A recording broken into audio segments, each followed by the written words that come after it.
Hi guys, Angry Monkey here, playing some more Doki Doki Literature Club. Okay, since I know that we focused on Yuri, but I want to save her for last for that reason. Let's start off with Sayori again. Ichitoku, I really love your poems. I can't believe you've been hiding these from me. I'm not hiding anything. But your poems are so good.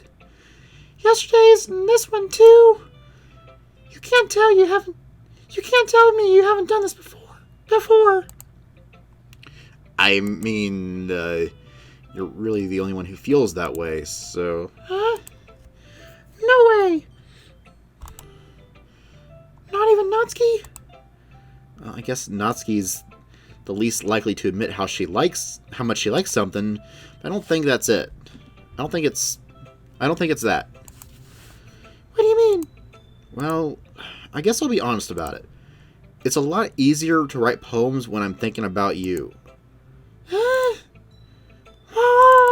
Stop thinking weird things, idiot.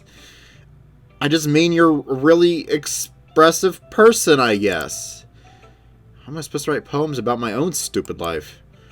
But you somehow make everything in your life an adventure. Even the little things. Like cooking. Let's not talk about that.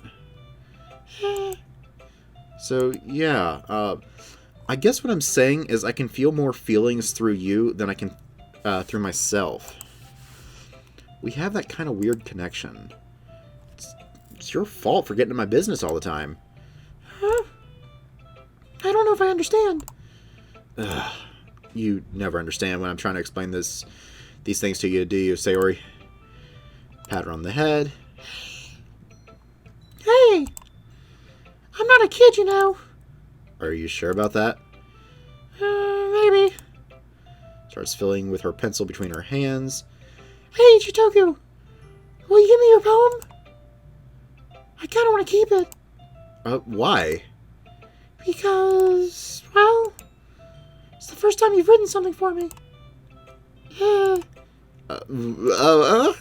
Sayori, you completely misunderstood. I didn't write this for you. Are you even listening anymore? Whatever. I'll give it to you when we go home. Really? I broke my pencil. Hastily bends down to pick up the piece she dropped, but being inattentive to her surroundings, she bumps right into me. Sorry. It's fine. I'll get it for you. Head down to pick up the broken pencil. Clutches the desk beside her to support herself, knees shaking. I'm a little clumsy today. Yeah. Let's sit down, Sayori. Yeah. Okay, help her sit in the desk.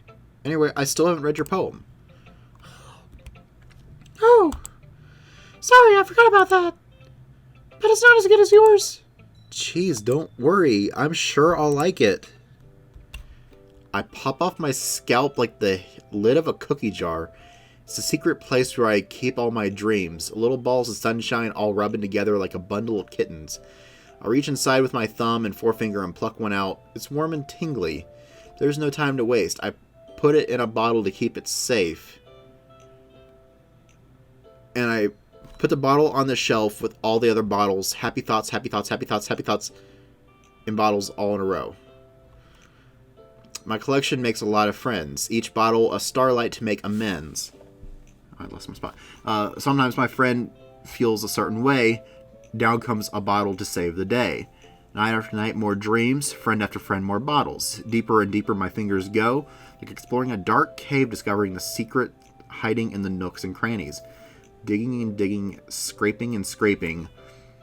I blow dust off my bottle caps. Doesn't feel like time elapsed. My empty shelf could use some more. My friends look through my locked front door. Finally all done, I open up, and in come my friends. In they come in such a hurry. Do they want my bottles that much?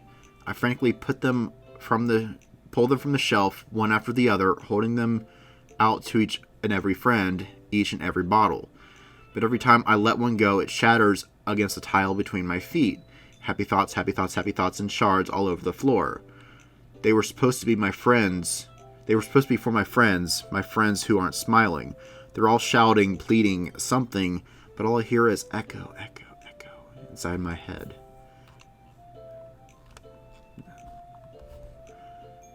Huh. I like it.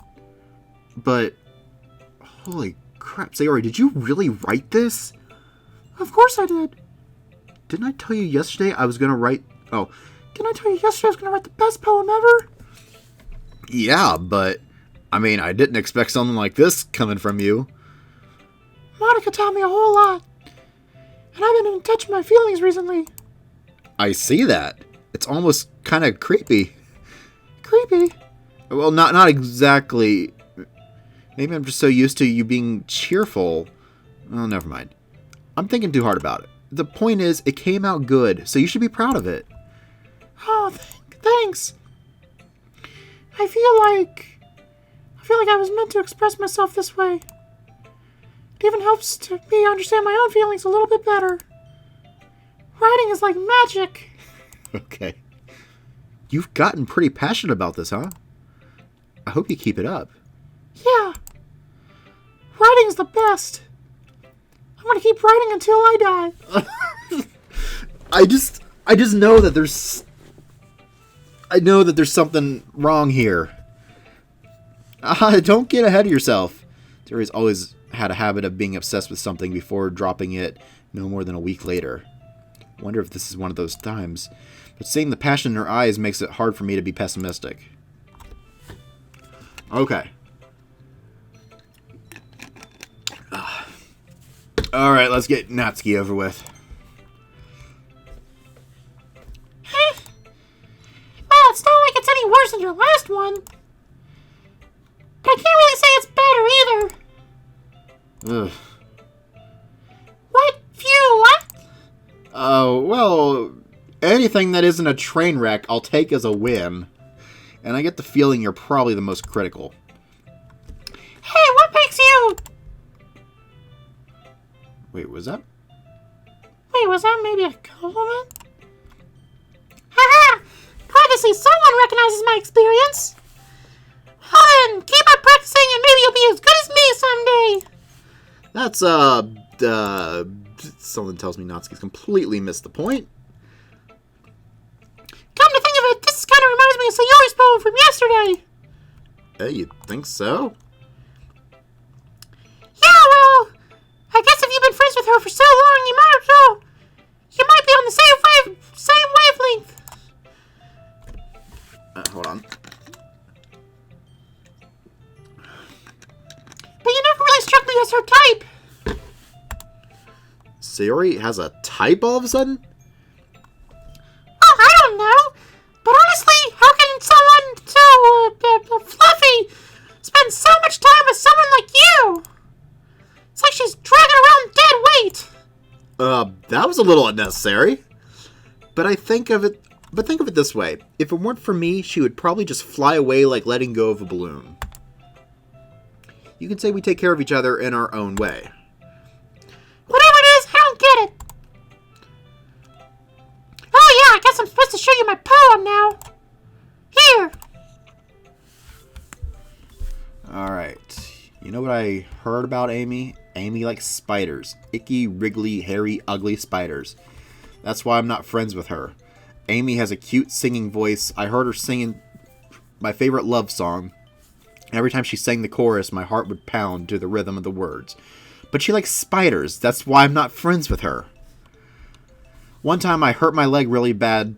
Amy helped me up and took me to the nurse. I tried not to let her touch me. She likes spiders, so her hands are probably gross. That's why I'm not friends with her. Amy has a lot of friends. I always see her talking to people. She probably talks about spiders. What if her friends start to like spiders too? That's why I'm not friends with her. It doesn't matter if she has other hobbies. It doesn't matter if she keeps it private. It doesn't matter if she doesn't hurt anyone. It's gross. She's gross. The world is better off without spider lovers. And I'm going to tell everyone. I love this poem. It is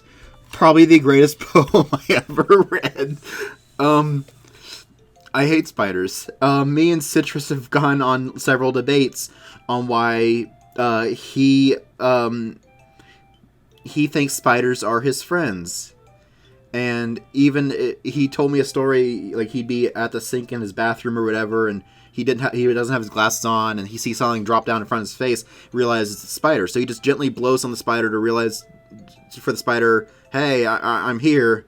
And the spider, oh, okay, and he climbs back up, or she, whatever, climbs back up, and that's how he lives. He lives with the spiders, and I'm like, kill it. So, in fact, back when I was in high school, future me, you could post a picture of this if you could find it. If not, I guess I could just take a picture of it.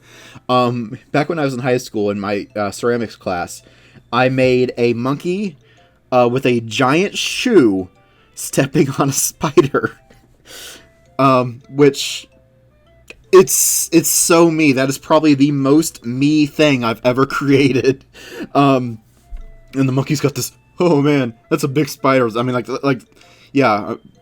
That was a fun project. So yeah, future me, post a picture of that. Anyway, yeah, I hate spiders. So I agree with Natsuki here. Not bad, right? It's quite a bit longer than yesterday's. Yesterday's was way too short. I was just warming up. I hope you didn't think that was the best I could do. No, of course not. Anyway, the message is pretty straightforward in this poem. Yeah, you hate spiders. I thought I had to explain it. Sometimes you can explain complicated issues with much simpler analogies. And it helps people to realize how stupid they're being. Like anyone who would agree that the subject of this poem is an ignorant jerk. Do you know people like that? Of course. Hold on.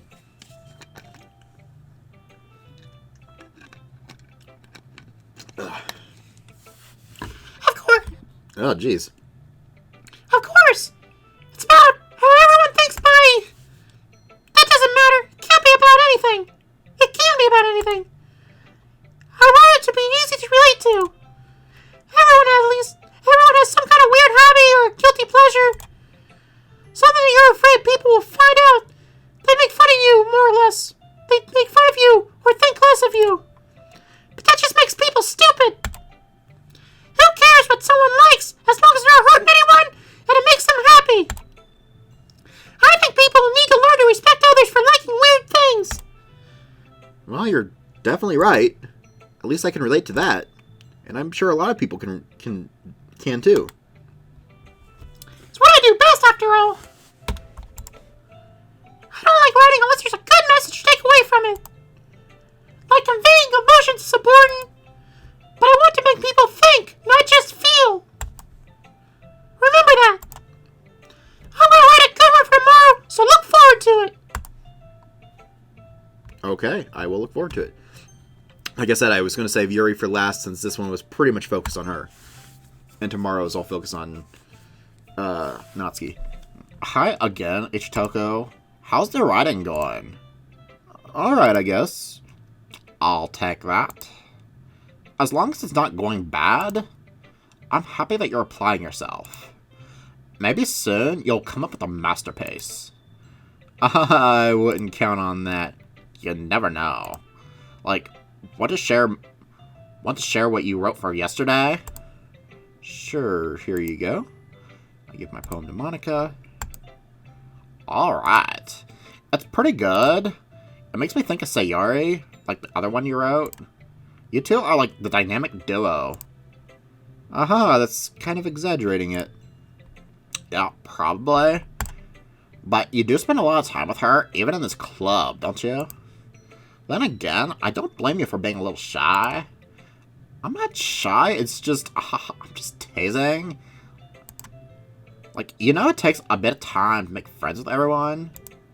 But, like, Yuri and Natsuki are, like, super interesting. So, like, don't be afraid to give them their share of time. And you can talk to me every now and then, too. Okay, that's kind of a weird expression. Like, yeah, you could be friends with them. You could talk to me occasionally, every now and then. Like, I don't know. That's kind of a weird expression. I'm not, like, unapproachable or anything, am I? No, it's nothing like that. I'm just still getting used to being here, that's all. Yeah. I'm sorry if I'm putting pressure on you or something. I really didn't mean it like that. No, don't worry. I get what you're saying. Oh, alright. But anyway, you want me to read your poem now? I like the way this one turned out, so I hope you do too. Alright, let's take a look. Save me. The colors, they won't stop. Bright, beautiful colors. Flashing, expanding, piercing. Red, green, blue, an endless cacophony of meaningless noise. The noise, it won't stop. Violent, grating waveforms. Squeaking, screeching, piercing, sine, cosine, tangent. Like playing a chalkboard on a turntable. Like playing a vinyl on a pizza crust. An endless poem of meaning. What is this poem? Load me? What? This is such a weird poem. Okay. It's even more abstract than your last one, huh? I guess it's just the way I write. I'm sorry if you don't like it. No, I never said that. It's just kind of a thing I never really seen before, I guess. I kind of like playing with my space on the paper. Choosing where and how to space your words can totally change the mood of the poem. It's almost like magic. The way I wrote the lines really short makes it feel like they're trying to speak over the noise. I see. It's still hard for me to tell what it's about, though. Sometimes asking what a poem is about isn't the right question. A poem can be as abstract as a physical expression or a feeling, or of a feeling. Or a conversation with the reader. So putting it that way, not every poem is about something. Anyway, here's Monica's writing tip of the day. Sometimes you'll find yourself facing a difficult decision. When that happens, don't forget to save your game. You never know when you might change your mind. Or when something unexpected may happen. Wait, is that tip even about writing? What am I even talking about? That's my advice for today. Is she warning me to save the game? Okay, fine. I'll go ahead and save since it seems like she wants me to save the game so bad. Okay, Yuri, your turn. Let's see what you've written for today. Well done, Ichitoku. Your skills are already improving. Really? Thanks, Yuri. Coming from you, that means a lot. It's nothing. I'm just happy to help inspire fellow writers. You know, you're new to this, so don't worry so much if it seems like you can't get your poem to feel perfect. You don't need to be afraid to be a little bit more daring. Metaphors can go a long way. Don't feel like you need to work your brain like turning a bunch of gears. Try letting your mind wander through your feelings, and write down the things you see and hear. That's one way to truly enable your reader to see into your mind. It's a very intimate exercise. I see. That's a certainly interesting technique. Thanks for sharing. I have, well, an example of that if you'd like to read it. Of course. Is this your poem you wrote for today? Okay, she hands me her poem. The raccoon. It happened in the dead of the night while I was slicing bread for a guilty snack. My attention was caught by the scuttering of a raccoon outside my window. That was, I believe, the first time I noticed my strange tendencies as an unordinary human. I gave the raccoon a piece of my bread. My subconscious well aware of the consequences, well aware that a raccoon that is fed will always come back for more. The enticing beauty of cutting my knife was the symptom. The bread, my hungry curiosity. The raccoon, an urge. The moon increments its phases and reflects that much more light off of my cutting knife.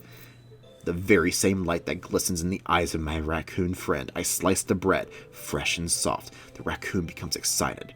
Or perhaps I'm merely projecting my emotions on the newly satisfied animal. The raccoon is taking to following me. You can say that we've gotten quite close, quite used to each other. The raccoon becomes hungry more and more frequently, so my bread is always handy. Every time I brandish my cutting knife, the raccoon shows its excitement to me. Shows me its excitement. A rush of blood, classic Pavlovian conditioning. I slice the bread and I feed myself again.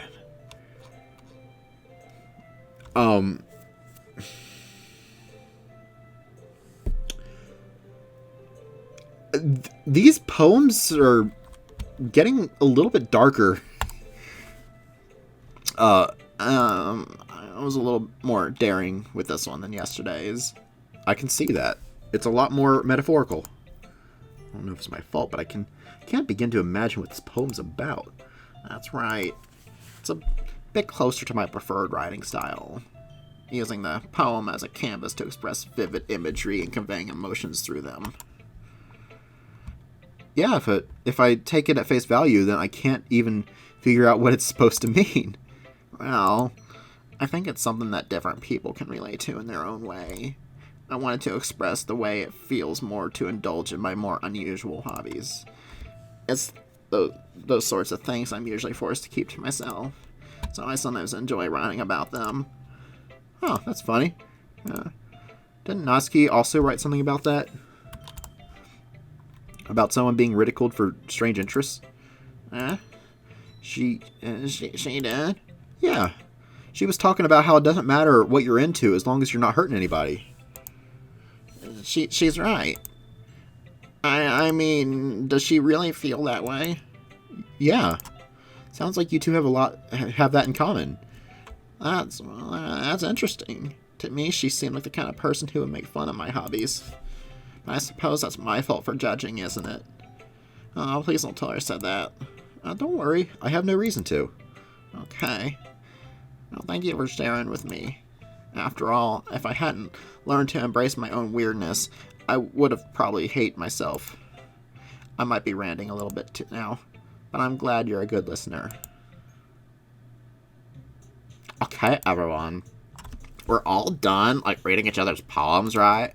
I have something extra planned today, so if you can come sit at the front of the room. Is this about the festival? Well, sort of.